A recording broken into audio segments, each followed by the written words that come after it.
welcome back to That Dad Guy. It's December 3rd, 2022, and today is going to be a relatively nice day. I mean, we're December, and today is going to be 9 degrees, so perfect day for putting up some outdoor Christmas lights. That's part of the agenda today. Also, Ari has a basketball game, last of the Hoops Classic that he's in, so that's happening today. This video to make, which I'm doing earlier in the morning to try to get it up for you guys to watch. And then groceries and all the other fun things that need to get done over the weekend, all jammed into one day. So if you're on social media and we communicate back and forth, I probably won't be around a whole lot over this weekend. We'll see, maybe next week, I don't know. I will fit it in as I can, but as you know, work and family comes first, and this is all secondary, unfortunately. So yeah. Today is That Dad Guy Answers. There's a couple of questions that came through, so we're going to get to those right away. The first one comes from Michaela Wood, and she says, how do you create and edit your videos? How do you make your thumbnails for your videos? Would love to know more about your video making process. All right, how do I create my videos? Well, I use iMovie because I'm using an iPhone. I record everything on my phone. I don't use an additional camera. The quality seems to be pretty good. The sound seems to be good with it. iMovie is great because you can do different edits in between clips. I tend to do, most of my videos are one straight video run through. I don't do a whole bunch of different ones. Only when I'm out doing location shoots. I might doing a compilation of videos where I've got to edit them all together.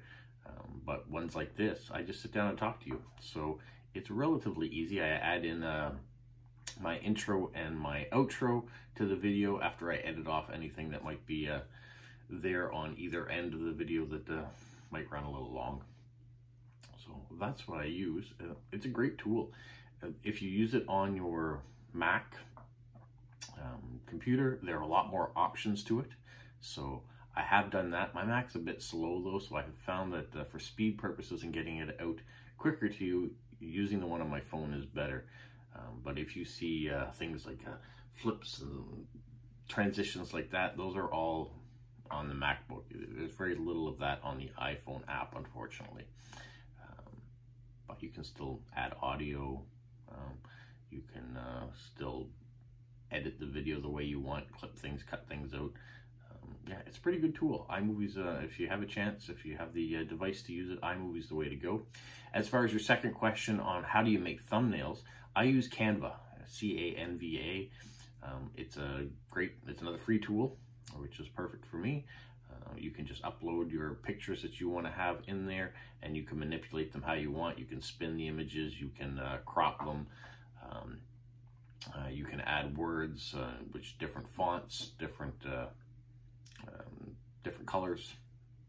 Yeah, it's a pretty cool tool, and once again, it's free. So that's what I'm looking for. I don't want any added expense when you're buying postcards, when you're buying Lego, when you're buying stamps, all the other things that I sometimes show in my videos. I don't need the extra expense of having to pay for software to put these out, because as you know, I'm not getting paid to do this. This is all for fun. This is just an enjoyable extension to my hobby. So thank you so much for those questions. Hopefully it helps you if you decide you want to do a channel too, or want to do videos and things for whatever projects you have on the go. iMovie, key. Canva is key. Those are perfect. For me, I don't use a lot of ring lights and things. I do have some around for different shoots, especially when I do Lego ones. I have a ring light for that.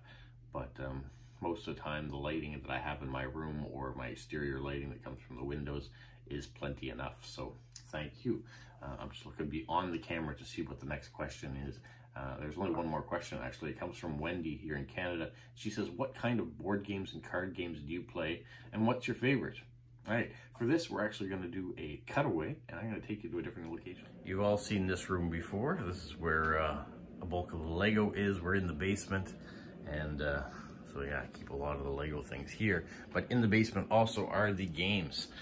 So we have games that we played with the kids when they're smaller that hardly ever get used anymore, like Mousetrap or Twister, Payday, Balderdash, Candylands, The Game of Life, Clue, Triominoes. This is a good one for the family. There's a Princess board game in there too. There's some Lego games in there. But those aren't the ones we tend to play the most. Those were ones that were played at once upon a time. We're gonna wander over into this room. This is where we keep all the main games. So dominoes is a big game we play a lot of here. A lot of games we play when my in-laws are over. Pareto is a fun game. Don't get to play it nearly as much as I'd like sometimes. There are a couple puzzles in there too. Monopoly was something that I used to collect. I wanted to have Monopolies from all over the place. But unfortunately, when you start collecting Monopolies, nobody ever wants to play the game. So I was getting all these versions of the game, and no one would ever really want to play it. And it's a game that can last for a very long time, so not always the best. When it comes to card games, Canasta or Chinese Rummy are the two games we play the most, especially with my in-laws when they come over. But games like Uno, this one, the game of Rook, was a huge game in my family growing up. And I actually introduced my wife. She came over at Christmas time. That's when we play a lot of card games growing up. She came over and we played this game. And I don't know if it shocked her or not, but it's a game where you kind of have to do a little Rook bit was of a big bluffing, game, but Pit was the one I was loud actually too. There's thinking of with all the trading aspects. to it. So yeah, that. Racco is a great game where you have to try to put your cards in order. They get dealt to you out of order, and then one by one you try to have to put them in some sort of sequential order.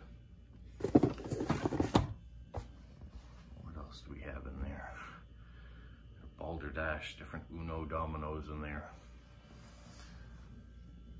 5 Crowns is one we got last year, and have enjoyed playing that. So that's a good one. This one, Cards Against Humanity, it's an adult card game.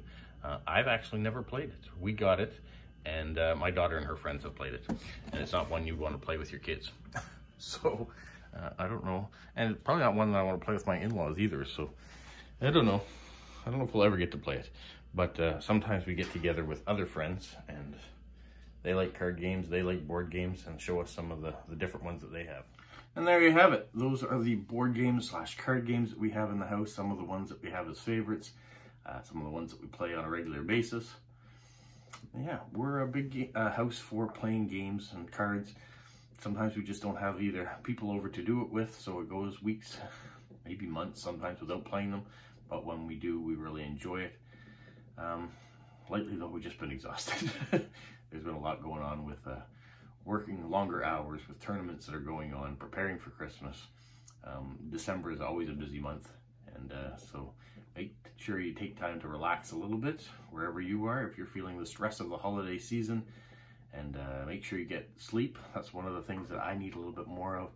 I've had some not sleepless nights, but unrestful nights preparing for work the next day. So yeah, it starts to catch up with you, and then you just feel like turning everything off and shutting things down for a bit. And so it's good to do that too, a little bit, unplug.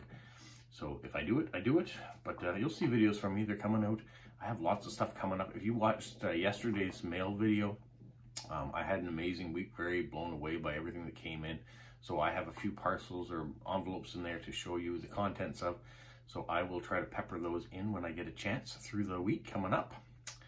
After next week though, I have 1 week's holiday. So that's usually when I go and do my Christmas shopping and get things all cleaned up. My daughter will be coming back from university during that week, so it'll be nice to have her home again. And then I'll have 1 week of solid work to go back to prepare for Christmas. And that's how close we are to Christmas. Wow. Hard to believe, 3 weeks and we'll be there. Time is flying by. Well, that's all I've got for now. So make sure you leave your comment, your question in the comment fields of this video so I can answer it for next week. And next week I'll probably have more chance because I'll be on vacation. Yee-hee! All right, you guys have a magical week. What, Polo? You say like, subscribe, share, and tell all your friends. Who's a good boy? Who's a good boy? Bye.